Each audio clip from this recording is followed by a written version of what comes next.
Mr. Chatterbox was one of those people who simply couldn't stop talking. He used to talk to anybody and everybody about anything and everything, going on and on and on. And on and on and on.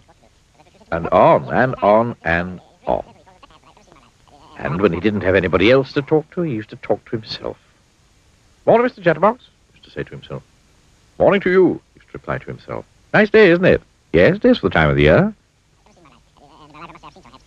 And so on, and so on, and on, and on. The other day, Monday, it was, or perhaps it was Tuesday. No, I'm because it's Friday morning, don't you agree? What are you supposed to do? That's what you said to me in the first place. Yes, I really must. This hat is really, to say the least, one of the best hats I've ever seen in my life. And in my life, I must say I've seen some hats. And furthermore, it's not quite so good a morning, in my opinion, but I might be wrong, although I don't feel often. He lived in a box-shaped house in a village. Chatterbox Cottage.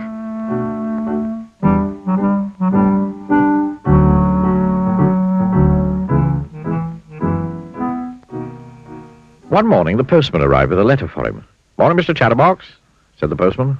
"Oh, good morning to you, postman," replied Mr. Chatterbox. "Although, as I was saying to myself only yesterday, or was it the day before, I forget. However, it's not quite so good a morning, in my opinion, but I might be wrong, although I'm not very often, as it was the other day.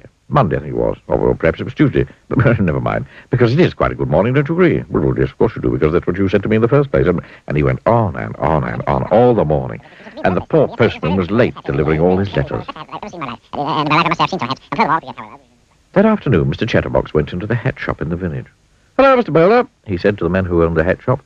"Do you think if it's possible that I could buy, if it's not too expensive, and I'm sure it won't be, a new hat? Because, would you believe it? Well, yes, of course you would. But anyway, as I was saying, my present hat, the one on my head, as you can see, is getting, how can I put it, a little too old. Because I've had it for, let me see now, must be, let's think, 10 years? No, I tell a lie, it can't be that long. Or can it? Well, yes, it could be. On the other hand, and he went on and on all the afternoon, half the night. Long after poor Mr. Bowler should have shut up shop and gone home. Eventually, when Mr. Bowler managed to get a word in edgeways, or was it sideways, he promised to order a new hat for Mr. Chatterbox. Then he pushed Mr. Chatterbox out of his shop, still talking, of course, and went home for his supper, which was cold, of course, because Mrs. Bowler had cooked it for him hours ago. And while he ate, he thought. Exactly 1 week later, the new hat for Mr. Chatterbox arrived. The postman delivered it to Mr. Bowler's shop. "At last," said Mr. Bowler, heaving a sigh of relief. "I think this hat is going to be the answer to the problem of Mr. Chatterbox talking so much." "Oh, I wish it could be," said the postman. "How can it?" "Because," replied Mr. Bowler, "this hat is a magic hat." "Oh," replied the postman, who didn't quite understand.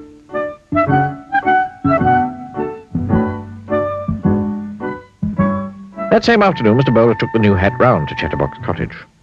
"Oh, goody," said Mr. Chatterbox, seizing the hat box and opening it. "It's my new hat, my lovely new hat. Oh, I couldn't wait for it to arrive. In fact, I got up early this morning because, aren't I silly? I just knew, I don't know how, but I really knew, that today would be the day. I don't know how I knew, but I knew. And it is. And here is my hat. And oh, isn't it beautiful? I can't wait to try it on. Oh, I do hope it suits me. Do you think it will?" "Well, of course you do. And why don't you try it on?" said Mr. Bowler, grinning. "Try it on? Oh, but yes, of course I must try it on. How silly of me to stand here chattering when I haven't even tried it on yet. Yes, I will, absolutely, definitely. Try it on straight away. But anyway, because, as I said, it's silly just to talk about trying it on, isn't it? And then not to try it on, isn't it? And so he took the hat out of the box and put it on. It was a beautiful hat.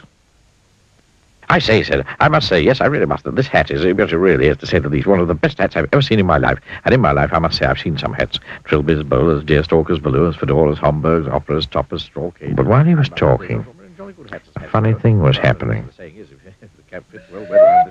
The more words that came out of Mr. Chatterbox's mouth, the larger his hat became. The more Mr. Chatterbox talked, the more the hat grew and grew. Mr. Chatterbox kept on talking, and the hat kept on growing.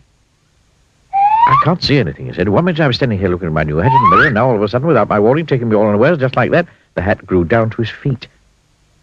And Mr. Chatterbox stopped talking.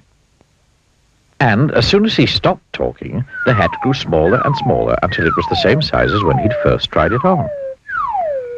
Mr. Bowler was delighted. My special magic hat really works, he chuckled.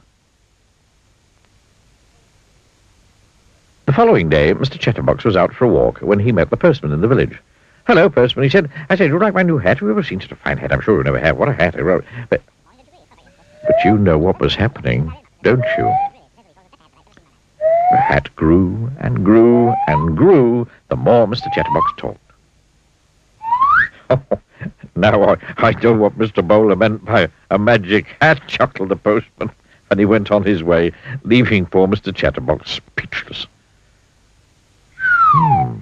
He thought. Thinking. Not talking. Thinking. And you know something?